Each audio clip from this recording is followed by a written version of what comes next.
Welcome back, everybody. I'm going over kettlebell conventional deadlift today.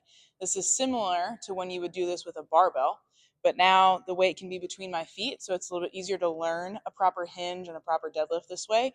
A bar is going to bring me a little bit more forward because I obviously can't go into my legs. Okay, so this is in the internal torque chain. That means I want to feel inner hamstring, inner quad, and glute max the most working, while I also brace the low abs and obliques, the side abs.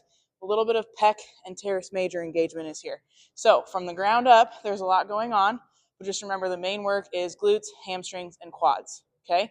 But we want everything to be stable, so I want a neutral spine, so I'm not rounding like this, and when I grab the weight, I'm not extending the back, I'm not changing the spine at all, and I'm not tucking my butt, okay? Get those butt bones back and up a little bit, okay?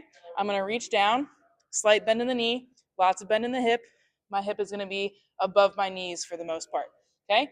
Then from here, just push the floor away, stand up, squeeze the hips all the way through without arching the back, okay? On the way back down, we are going to hinge the hips first, and then the knees come last, okay? Up, hinge, and squat down. Just like that. Nothing should be felt in the back. Should be all back here and some tightness here. Have fun.